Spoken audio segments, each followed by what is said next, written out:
그리스도의 편지 58편 시작하도록 하겠습니다. 기도 응답의 의미에 관해서 58편에서 함께 살펴보겠습니다. 우리는 두 번에 걸쳐서 기도란 무엇인가, 그리고 기도의 헬라어적, 원어적 의미 함께 살펴봤고요. 오늘은 기도 응답의 의미를 보도록 하겠습니다. 마태 7장 7절에서 11절에 가면 구하라 그리하면 주실 것이다 라고 했습니다. 구하라 그리하면 너희에게 주실 것이요 찾으라 그리하면 찾아낼 것이요 문을 두드리라 그리하면 너희에게 열릴 것이니 구하는 이마다 받을 것이요 찾는 이는 찾아낼 것이요 두드리는 이에게 열릴 것이다 라고 합니다. 너희 중에 누가 아들이 떡을 달라 하는데 돌을 주며 생선을 달라 하는데 뱀을 줄 사람이 있느냐. 너희가 악한 자라도 좋은 것으로 자식에게 줄 알거든. 하물며 하늘에 계신 너희 아버지께서 구하는 자에게 좋은 것을 주시지 않겠느냐라고 말씀하십니다. 문제는 구하는 자마다 아버지께서 구하는 자에게 좋은 것을 준다 하는데 이 좋은 것이 무엇인지를 알지 못합니다. 그래서 성경은 우리에게 누가복음 11장 9절에서 13절을 통해서 이 좋은 것이 무엇인지를 우리에게 알려줍니다. 너희가 악할지라도 좋은 것을 자식에게 줄 줄을 알거든.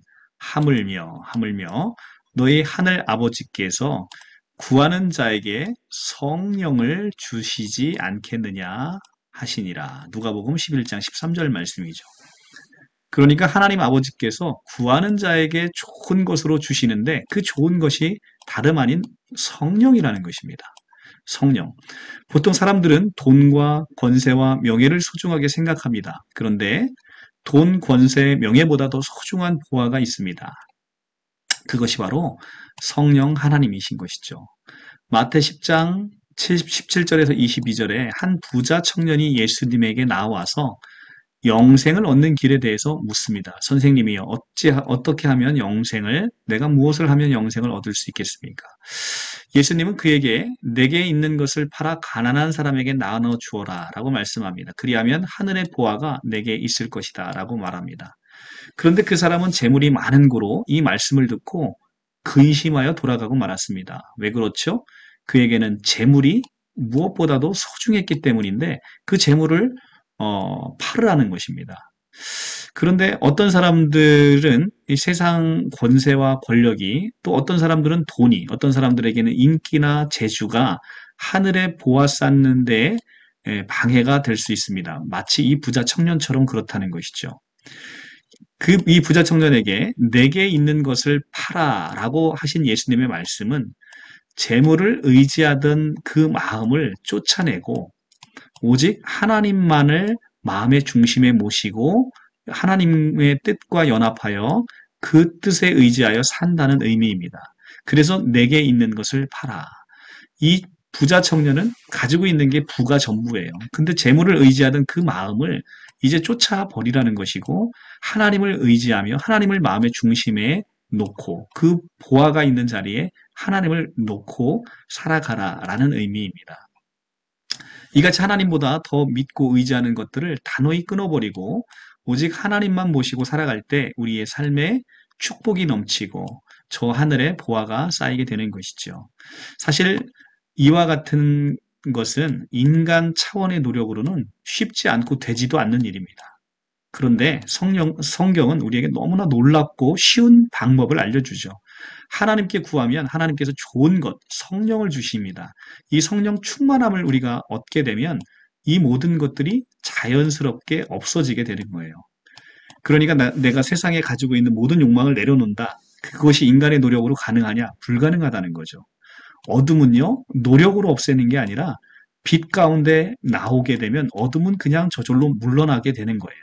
우리가 예수 그리스도에게로 나아가면 그 성령 충만함으로 말미암아 그 빛으로 말미암아 우리가 가지고 있는 세상의 돈, 권세, 명예 같은 이 땅에 속한 것들은 다 내려놓아지게 되는 것이죠.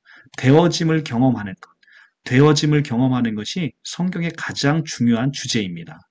그래서 성경은 우리의 노력으로 쟁취하는 게 아니라 하나님의 은혜로 되어짐을 경험하는 것이죠. 이 땅에 있는 속한 것으로는 우리가 영원한 생명, 영원한 행복을 받을 수가 없습니다. 참된 행복이란 바로 오직 그리스도 안에서 우리가 그 안에 있는 생명을 소유할 때 비로소 우리가 가질 수 있는 게 바로 참된 행복입니다. 우리 한번 깊이 한번 생각해 보시죠. 구하는 사람에게 더 좋은 것 성령을 주시겠다고 하십니다. 성령을 주시는 하나님, 천지 만물을 말씀으로 창조하신 그 전능하신 하나님, 그 창조주 하나님이 성령 하나님이 나와 함께 계시면서 우리가 하나님을 만나게 되고 하나님과 교통할 수 있게 되는 거예요. 그리고 하나님의 모든 것을 내 것으로 만들 수 있는 거예요. 그것보다 더 좋은 것이 어디 있습니까? 하나님은요, 만물을 통치하시는 분이고 만물의 주재자예요. 만물을 소유하신 분입니다. 우리가 하나님을 소유할 때, 예수님을 소유할 때 우리는 그 만물을 다 소유하게 되는 것이죠. 그래서 딱 하나만 구하라 라고 할 때 어떤 분들은 돈을 구하고 어떤 분은 건강을 구하고 어떤 분들은 생명을 구할 수 있어요. 그런데 저에게 딱 하나만 구하라고 한다면 저는 예수를 구합니다. 예수 당신을 주시옵소서. 예수를 얻는 자는 모든 것을 얻는 거예요. 왜냐하면 그분은 하나님이시기 때문에 그들은 우주 만물을 가지신 분이기 때문에 그분을 얻으면 다 얻는 거예요. 이제 우리의 관심은 이 세상에 있는 것이 아니라 이미 임하신 영원한 하나님의 나라에 우리의 소망이 있는 거예요. 이 땅의 것은 아버지께서 그의 뜻에 따라 공급해 주시며 하나님의 자녀들은 그 뜻 안에서 완전한 보호를 받고 있기 때문입니다.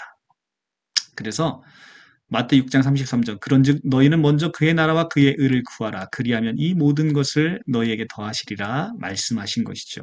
우리가 구할 것은 이 땅의 것이 아니고 그의 나라와 그의 의입니다. 그러면 이 땅의 모든 것도 우리에게 더하시리라 말씀하십니다. 왜냐하면 하나님 그분이 이 땅의 모든 것을 가지고 있기 때문에 그렇죠. 이제 우리에게는 바로 이 프로세오 코마이, 하나님에게 나아가는 이 기도의 길이 열려 있습니다. 바로 하나님께 나아가는 것, 이것을 우리는 기도라고 얘기했습니다. 우리에게는 기도의 길이 열렸어요. 그 길은 바로 예수께서 십자가로 열어놓으신 길입니다. 하나님의 자녀는 프로세오 코마이 함으로써, 기도함으로써 아버지의 은혜의 영광에 이제 삼위일체 하나님의 그 신비의 영광에 참여할 수 있는 길이 열렸습니다. 그것이 기도의 놀라운 능력이에요.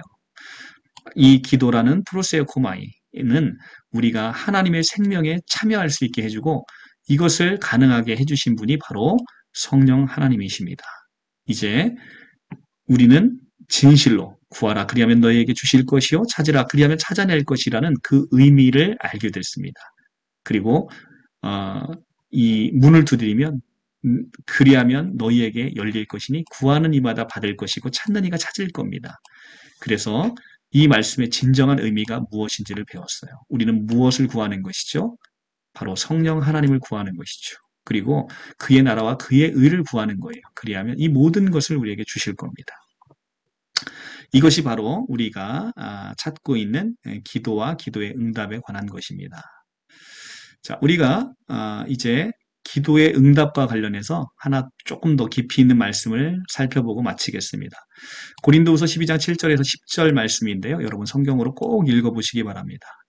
이 본문은 사도 바울이 몸에 병이 있어서 그것이 낫기를 3번 주께 간절히 구했습니다. 그런데 사도 바울이 누구입니까? 신약 성경의 절반을 쓴 믿음의 거장입니다. 그런데 주님께서 이것을 허락지 않으셨어요. 하지만 주님의 음성을 듣고 사도 바울은 기도응답을 자기가 구한 병을 낫기를 구한 것에 응답을 받지 못했는데 주님의 음성을 듣고 크게 기뻐합니다. 사도 바울은 이제 그 간구를 다시 병이 낫기를 구하는 그 기도와 간구를 다시 하지 않습니다. 이것이 바로 기도와 간구의 응답을 받았다는 것입니다. 이해가 잘 안 되시죠? 자, 사도 바울은 분명 병을 낫기를 원했어요. 그런데 병을 낫지는 않았지만 사도 바울은 다시는 이제는 그 병 낫기를 구하지 않았습니다. 그럼 기도의 응답 받은 거예요? 안 받은 거예요? 기도 응답을 받은 것이죠. 그렇기 때문에 기도 응답을 받았기 때문에 다시는 그 기도를 하지 않은 것입니다. 즉 사도 바울은 내가 원하는 것을 단순히 얻게 되는 것이 기도의 응답이라고 생각하지 않은 거예요. 내가 원하는 것을 얻는 것, 그것을 기도응답이라고 했다면 사도 바울은 기도응답을 못 받은 것이죠. 그러나 기도응답은 그런 것이 아닙니다. 기도라는 것 자체가 하나님께 나아가서 내 뜻이 하나님의 뜻이 되게 하고 하나님의 뜻을 내 뜻으로 삼아서 내가 하나님의 뜻과 온전히 일치하는 거예요. 그런데 그때 사도 바울이 병 낫기를 간절히 기도했는데 하나님의 뜻은 뭐합니까? 내 은혜가 내게 족하다라고 이야기를 하시죠. 내가 약할 때 내가 강함이라 라는 음성을 듣고 크게 기뻐한 것입니다. 그래서 하나님의 뜻은 사도 바울이 약할 때 하나님의 뜻이 강하게 나타나는, 그래서 사도 바울이 약함을 통해서 하나님이 역사하기를 원하는 게 하나님의 뜻이었죠. 그것의 진리를 깨닫고 사도 바울은 크게 기뻐한 것입니다. 내가 원하는 것을 얻지 못했을지라도 우리는 이 고난을 허락하신 주님의 뜻을 발견하게 될 때, 그때서 비로소 우리는 그때 그것이 주님의 뜻을 발견하게 될 때, 그래서 그것이 기쁨이 될 때, 비록 내가 구한 것은 이루어지지 않았지만 주님의 뜻을 발견하고 주님의 뜻으로 말미암아 내가 기뻐할 때 우리는 주님에게 더 깊이 나가게 되는 것입니다. 이것이 바로 기도의 참된 의미입니다. 바로 사도 바울처럼 말입니다. 하나님의 뜻은 사도 바울의 몸의 질병으로 인해 자만하지 않기를 원하셨어요. 이것이 하나님께서 사도 바울에게 몸의 질병을 두신 이유입니다. 사도 바울의 약함을 이용하여 역사하길 원하셨던 것이죠. 사도 바울은 그 하나님의 뜻에 기꺼이 순종하였고 도리어 자신에게 병이 있음을 크게 기뻐하며 자신의 약한 것들에 대해서 자랑했다라고 고린도 후서 12장은 이야기하고 있습니다. 이것이 바로 기도하는 자의 삶이고 우리가 구하는 기도 응답인 것입니다.